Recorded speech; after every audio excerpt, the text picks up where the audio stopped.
Welcome to Northern Vibes, your go-to podcast for everything Northern Denver. From everything Denver to Fort Collins, we're your local real estate experts shining a light on the incredible quality of life in the area. We're going to cover local businesses, attractions, events, and interviews with experts, all while educating and empowering you to understand why the Northern Denver area is the best place to be. Amen, sister. You bet.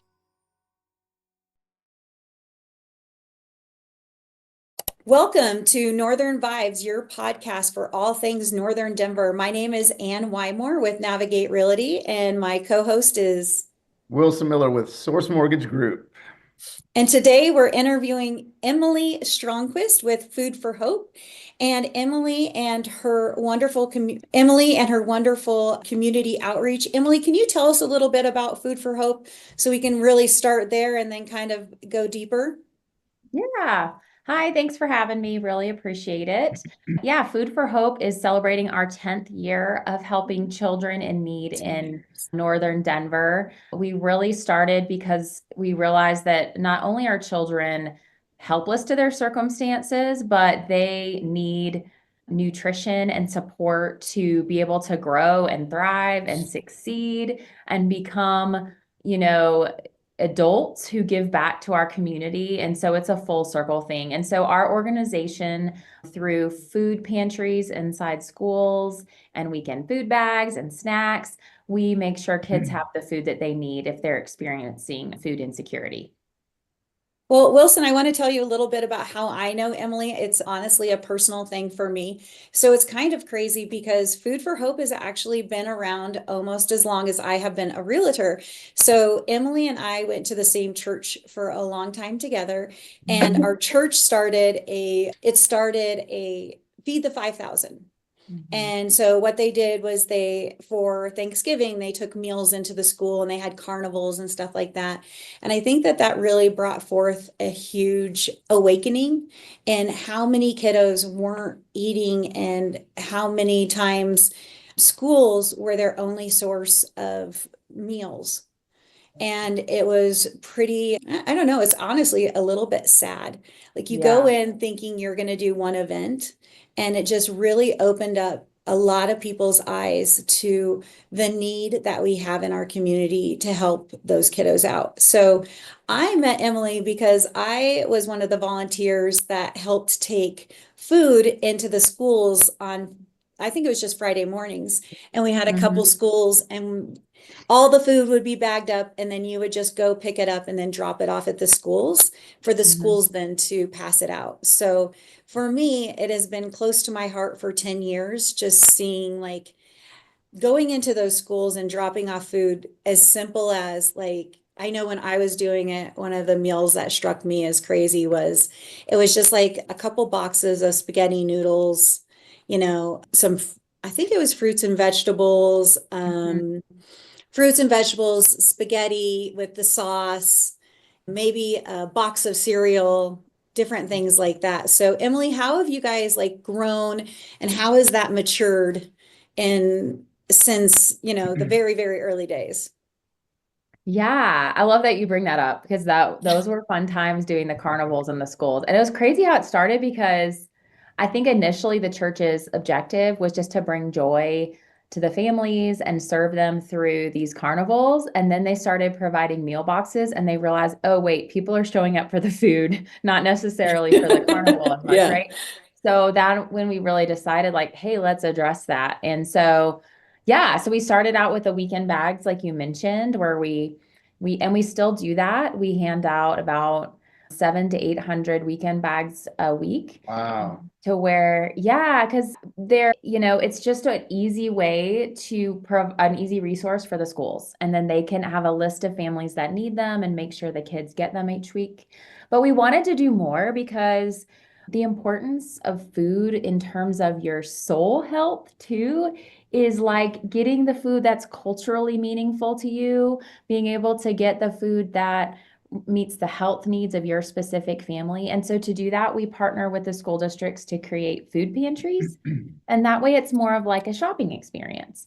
So we now have 11 pantry sites and that families can visit and they can then select fresh and shelf-stable foods that they need. And so any families that can't get to one of those pantries, those are who we target for the food bag support. But we hope that people can get to a pantry so that they can really get the foods that are meaningful to them. Now, this is free of cost. They walk into these pantries and shop as if it's a regular grocery store. Yes. So the cool thing about it is we do have volunteer teams that are kind of built for each location. And so that way, when a family comes in more than one time, they see a friendly face. And so that kind of takes away some of the stigma and hopefully makes them feel more safe. And so also, yes, they can go and you just for inventory purposes and to help make sure we can reach as many as possible. Typically, we say like within a category of like say canned vegetables, you can select a certain amount. So each family can kind of go through and each kind of category of food select the items that they know their family will enjoy. Well, and I think this is the cool part, Wilson, because guess where the food banks are located? Where? Emily? Oh, I'm like, where? Where are the food They're banks? they're No. they're inside schools or in school district buildings. So that is really key to our model is our relationships with the local school districts. So a few of our locations serve an entire school district. So it's one central location in a district building. And then several of our pantry locations are actually inside individual schools. So if it's in a school where it's like elementary kids, then it's a lot of times it's the parents that come shop. But we also have pantry in a high school, and it's actually some parents come, but it's mostly the students because they're older. Some of them are actually taking care of younger siblings Right. in the evening and all that. So, and we just wanted it to be a place where they already go, where they already feel safe, where they already feel comfortable, and they don't have to make an extra trip to get the resources that they need. And honestly, I think that that is so cool that that you're able to reach the high school students in the school because I know a lot of them, I mean, I'm sure there's a lot of it would be hard as a high school student to go, oh, I picked up my groceries here at school. But I also don't think that some of us realize that a lot of the high schoolers are helping to take care of Yeah. not, and I want to feed a high schooler just as much as I want to feed an elementary person. I don't want anyone who's like, Mhm. going to school to be hungry and to have any of those issues. But I think it's so neat that we can open something up in a high school and maybe take off that, oh, I don't want them showing up at a grocery store with not enough money and they're getting Mhm. food or bread so that they can have sandwiches because they can't Mhm. go to the grocery store and afford it, but they're in charge of that food for their family. I mean, I Yeah. know when I was a kid and we had trouble, like some of the, we didn't have enough food, and Mhm. those a lot of kiddos or high schoolers would go to work to Mhm. be able, and you would go to work because there was no food in your house and you were Mhm. responsible for it, and then you couldn't attend school as well Right. because of that. And being able to even go on programs for traditional food banks and different things like that and getting approved for it. So what Right. are the approval like in the high school, like at a food bank? And I don't know if I'm getting off tangent here, but what are some of the like, can they just show up? Do they have to prove that they don't have food? Like, what's that look like? Because that's really interesting how I know some food banks, because I've also helped at others, they have to like qualify. And to me, that Mhm. was the hardest thing is if you don't have Mhm. food, you don't have food. Right. What are the qualifications when maybe a high schooler goes in? Yeah. So, I mean, that is the great thing about partnering with the school districts is they really play that role of the people that know the students the best. I mean, we're just there for our food pantry. We don't know them day in, day out, but the teachers, the staff members, the counselors, they know the kids and know their needs. And so they're able to refer families who they've seen evidence of food insecurity, either in the child or because a parent sought them out for help, and then refer them to our resource. So by the time that they get to us, we're just giving them food. Mhm. So So you don't really have qualifications. You don't say, oh, we need your proof that you can't. I mean, right. obviously the teacher recommendation, but if they're going to that school and the food bank is open, they can stop in and get some food. Yes. Yeah. We're That's, not vetting them at the door because, I mean, we want to be responsible with our resources, but yes. because of that partnership with the schools and the way that they're helping with referrals and those kind of things, we can really trust that once they get to us, they can use that resource. So, yeah. So we welcome people in and, and sometimes once they get to know our volunteers, they're telling their stories, and so there's Yes. no doubt about whether they need it or not. Because the truth is, and I think this might be my own tangent. I don't know.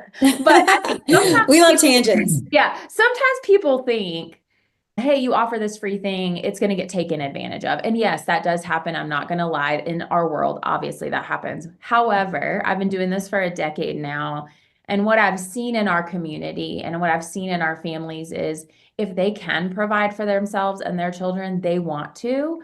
And they Absolutely. don't want to have to use a resource that they don't need. So when people are coming to us, it's not because they're trying to sneak free food, No, like no. they Yeah. don't have a choice. And so they need that help. And so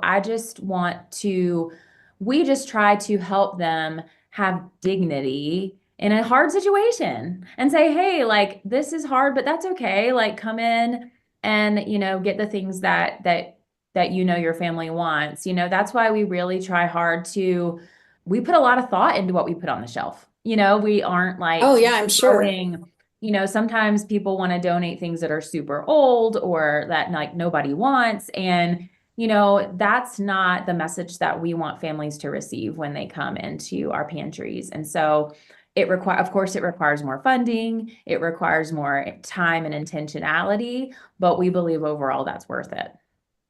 Well, I would rather have someone misuse a food bank and serve Yeah. 20 people who aren't than to not do a food bank or to make there be red tape or loop or hoops they have to jump through to get that. Because, 100%. if you need food that bad, Yeah. you probably need food that bad. So Yeah. We that's always me. say err on the side of kindness, Yes. Err on the side and of kindness. yeah, I so love that's that. kind of, yeah, I that's, like how you said dignity, and that's good. You're not going through this. They're already probably a little down as it hmm is. And they're not going to go through this application process, possibly being turned down or, hmm just magnifying their tough situation already. hmm yeah. So, so Emily, like, so how much food a month does Food for Hope put into the community? Do you have like that? I'm Yeah, sure I that's think like a huge number. How So many like, pounds of Cheerios? What are we talking about? You know? And they don't do just love bring cereal. I'm canned not gonna green lie. beans in. Yeah. No, so it varies month to month. Obviously, there's tons of factors, but typically I'm gonna say, I mean, we receive anywhere from 8 to 16,000 pounds of food a week through our food delivery wow. here at our hub. And then all of it pretty much goes out within the next week or two, depending on our schedules.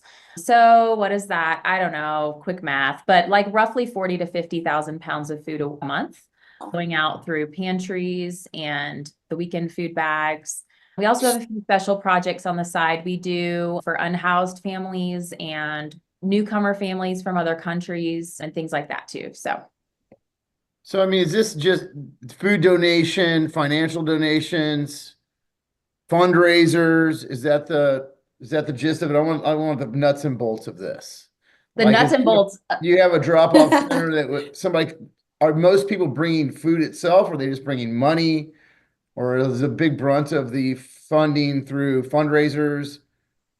How do you what's the deal with that? Yeah, that's a great question. Yes, I wish people were just lining up bringing us money. That would be amazing. Right. Well, a guy like me, I'm thinking, no, it'd be easier for me to drive by with $100 than it is to go shopping, then drop off food.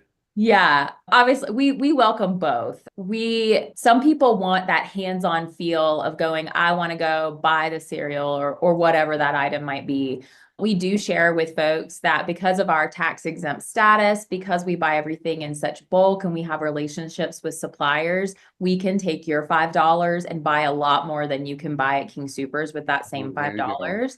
So in that way, a financial gift is the most impactful. However, we get tons of food donations and we're so thankful for them because it helps the community engage with our work. We have schools that do cereal box drives and groups that get certain things that are meaningful to them. So that's great too. But to answer your nuts and bolts question, we have been in an area of tremendous growth.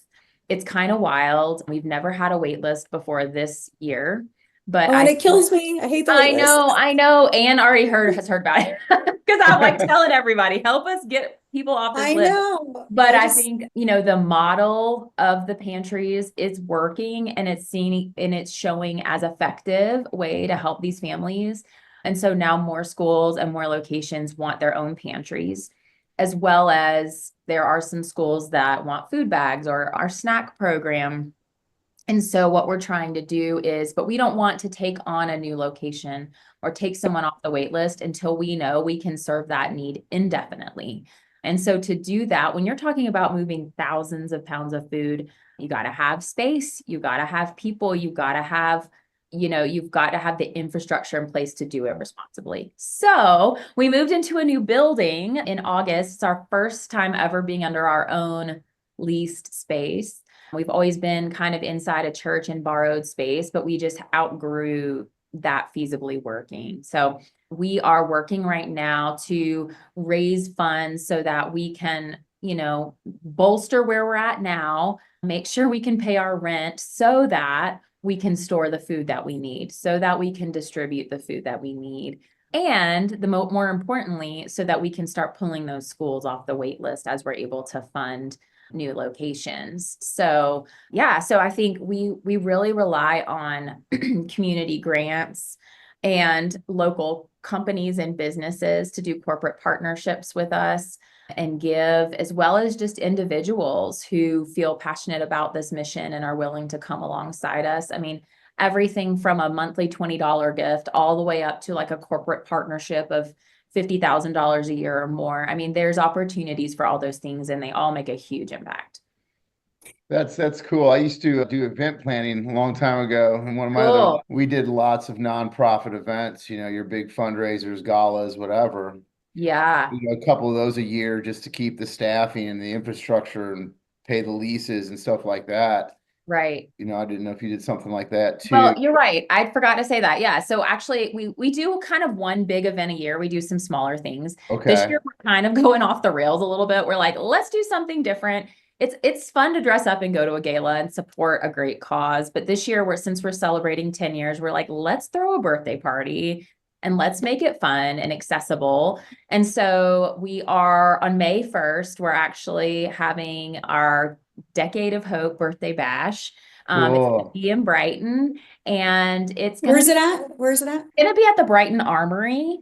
And soon we'll have all the details on our website and there will be opportunities to buy tickets, but it's going to be really fun.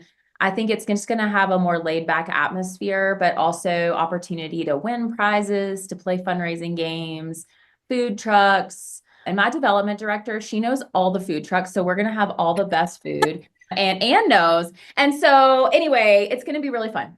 So that's kind of our one event for this year. We're definitely going in. So get us Wilson, details on that. And I love the fact, go ahead.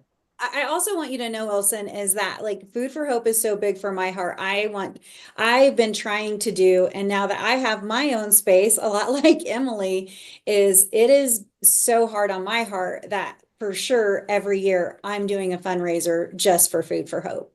Because not only are we going to go check out what Emily has, but I mean, I really think that it's up to us, the neighborhood, it's great for Food for Hope to do one thing and to really, channel into that one thing. But it's up to us I'd rather Emily be working on like finding some private donors and doing all of that than planning like 20 different fundraising events. So we as a community, we need to do those fundraising events for Food for Hope. Like we, You're hired, Anne. You're hired. I just wrote it down. I think it's great. I can like piggyback anything I do class wise, whatever, with a anything. Food for Hope, plug. I- Absolutely. And sorry, Emily, I'm just like, I'm so, Go. so passionate about this. So when we did our grand opening, I also had a tree. So I didn't have an angel tree. Sorry. I have a Food for Hope tree because they are so near and dear to my heart that it really is just like, Emily, if I were to send, you were just saying $20 a month. Like if we were just to say, I'm going to do a commitment and I'm going to send $100 to Food for Hope whenever I have an extra $100, or I'm going to commit to sending $100 a month, or something crazy like that to Food for Hope. And then, I think that I want their staff to focus on like I want there to be people lining up to give them money so that their staff can like just pay attention to making sure the wait lists are gone, everything gets paid for. It needs to be us as a community that steps up and does the fundraisers. It needs to be us to be like the megaphone for Food for Hope to say, you know what, I've been so blessed, or I, I know that like a lot of people are struggling right now. Food is really, Mm, really expensive. We're yeah. not hearing all the positive things that, you know, we can be. Life is getting rough. We're entering a recession. We're doing all this. But when we go home, we have food to eat.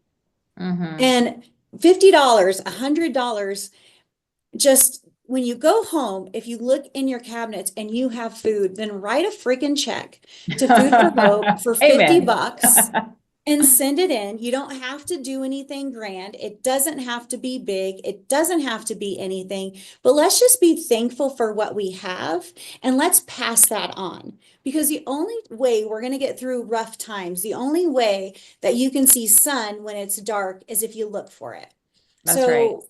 So we're all hitting like different things in our lives that are struggle, but we have food. Hmm. And if Especially in you all the can share division that with nowadays. someone.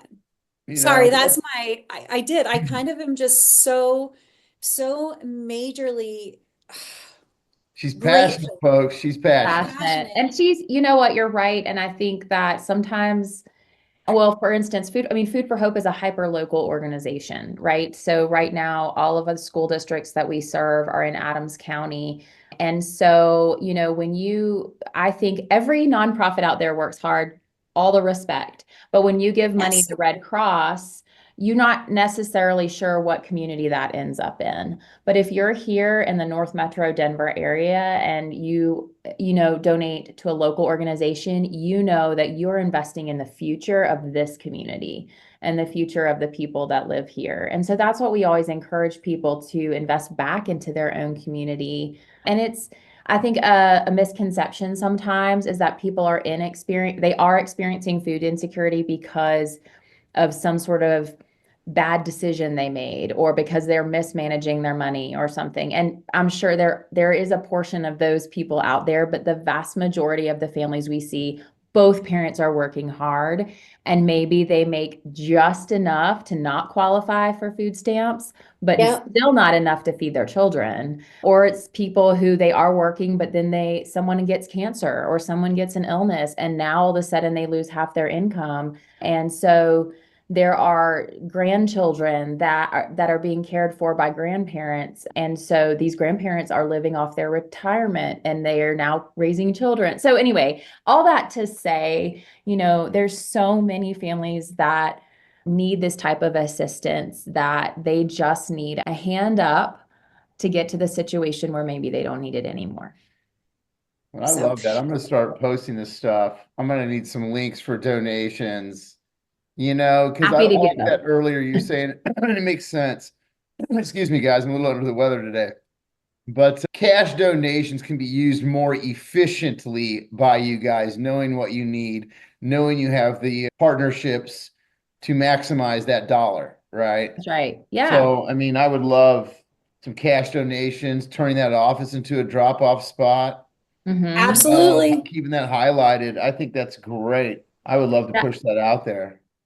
And I really appreciate that. There are a lot of wonderful causes to give to. I mean, I respect the work of all of the nonprofits in our area that are doing good Yes. work. And so, but I do know that like nonprofits need to be funded in completion, not just food. We need money to do things well and responsibly with Yeah. that money, to be able to Yeah. have the technology that we need to support the staff. Every single one of my staff members could be making twice as much money out in the Yeah. world Oh, working yeah. for a for-profit, but they choose to work here. And that is so humbling for me every day, but it's because they believe in the mission. And so we're just asking people, hey, will you support, these folks and us that are just trying to be boots on the ground and get the work done, And so I think that's true of most nonprofits. I think that's awesome. I think that's Sorry, awesome. Wilson, I didn't mean to interrupt you, but yeah, No, you're fine. You're fine. You're I, so passionate over there. I am super passionate because I I also love it. feel like I don't really care what the parents do. The kids shouldn't be, it's for the kids and it's for the family. I mean, it's for that boost and it's for saying that we care for you, we love you, and you're important. And so it matters to us if you eat today.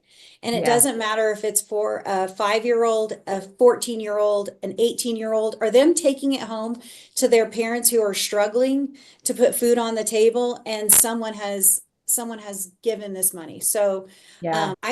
I really just would love to see like the community. I'm glad you do one event, but I'm also glad that whenever I call you to say, hey, I want to do something, Emily, you're like right there. Like, okay, what do you want to do? How could I help? Or, sending someone to help. So what do you have a list of like every month? Hey, this fundraiser is going on with this group for Food for Hope. If that we could Yeah. even publicize like, hey, check out this great fundraiser by, I don't even care if it's another real estate group or another lender, somebody like Yeah. that. Check this out, go do it. Yeah. That's Yeah, I so was kind. That's about to super kind of say you. that. I would love a list of like, I don't know if you have collateral for this, and maybe you send this to us after this and we can promote it on our socials for the listeners.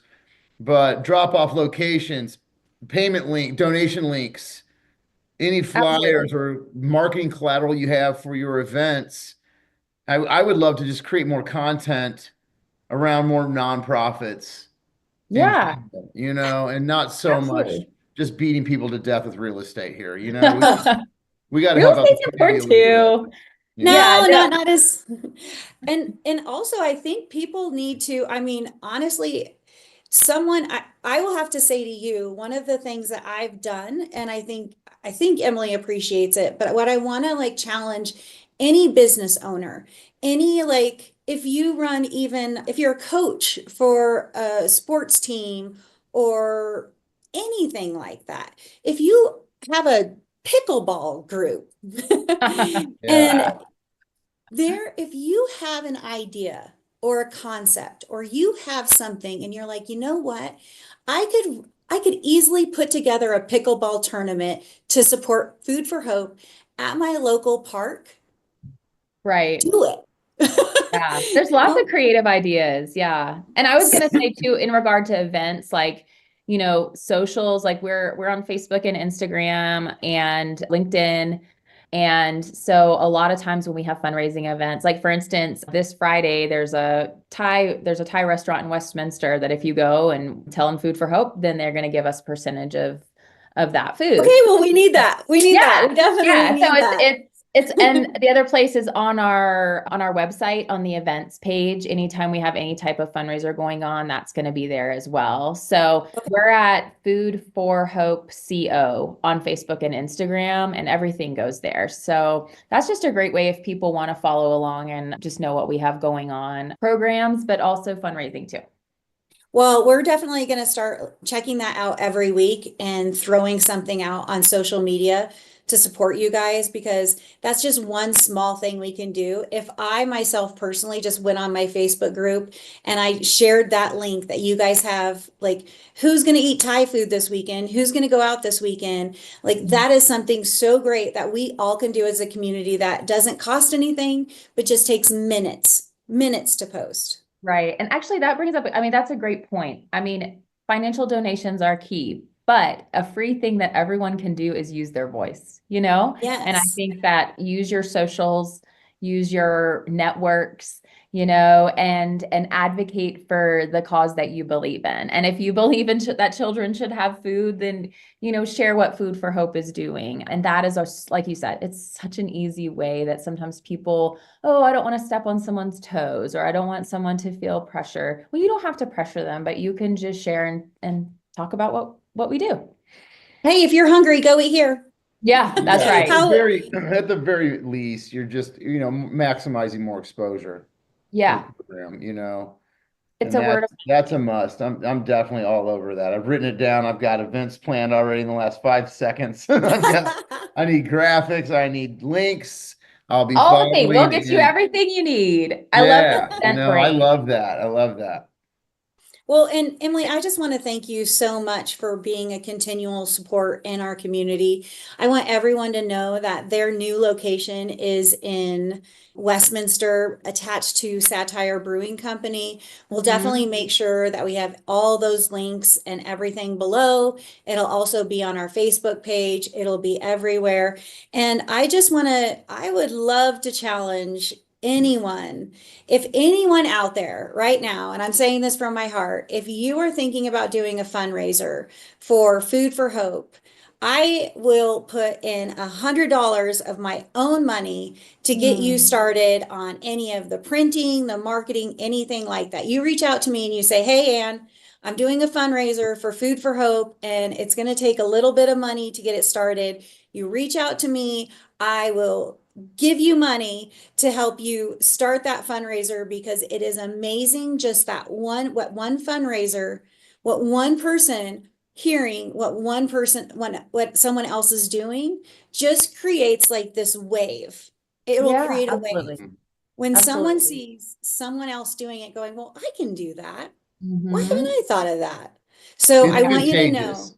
I want you to know that if you have a great fundraiser and you're going to do it, it doesn't have to be from your personal money. I'll hook you up. I know 100's not a lot, but it'll get you started.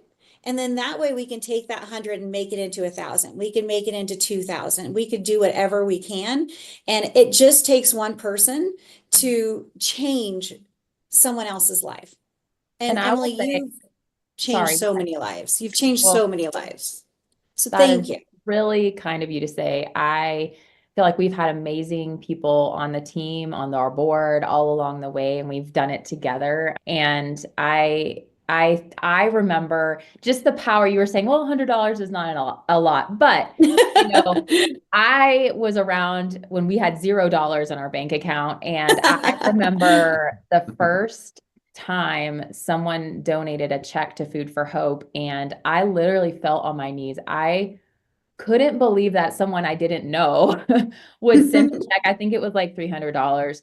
And I was floored because I was like, someone's entrusting this to me and we're going to do good with it. And so ever since then, it's like, even though we've grown a lot in the last 10 years, I still get that feeling when people entrust me with money. And I think, and we take that very seriously and we want to honor that by doing good with it. So all that to say, your $100 is great. It is valued. Well, it's just I just know that there's sometimes hurdles or people thinking they can't do it.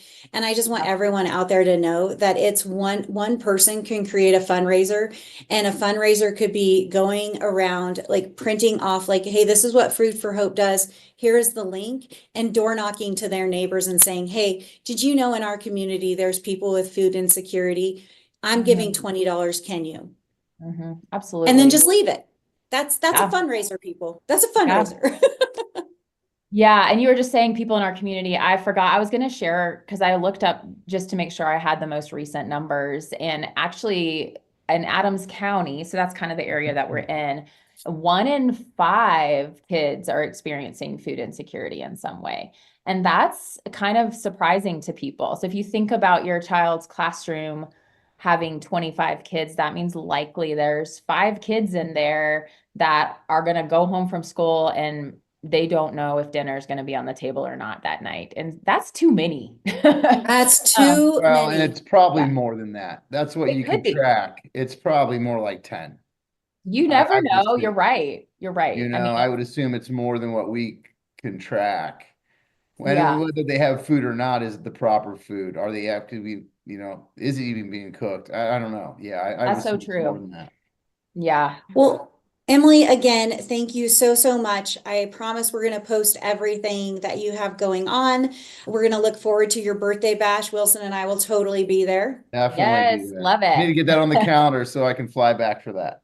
May 1st. Yes, It's going to be May Okay. fun. 1st. You have us there, and I will make sure that you have a lot more than just me there. Good. That will Great. As be soon as we get my. all of our marketing rolling for that, I will definitely share it out for sure. Okay, that's perfect. Well, Okay. Emily, thank you so much. Reach out to Food for Hope if you have any ideas for fundraisers or you want to host a fundraiser, you want to give, you're looking for ways. You can reach out to Emily at Food for Hope. You can ask us, Wilson and Ann. We're also going to post everything on our social medias. So thank you so much for joining us on Northern Vibes, everything Northern Denver. And Emily, thank you so much, and your whole team, because I Yeah. know it takes a team Thanks for having me. for everything that you do. Take care.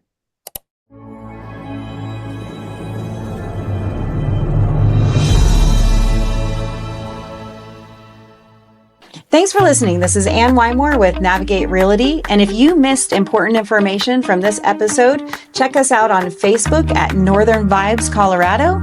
And this is Wilson Miller with Source Mortgage Group. Also follow us on YouTube at Northern Vibes CO.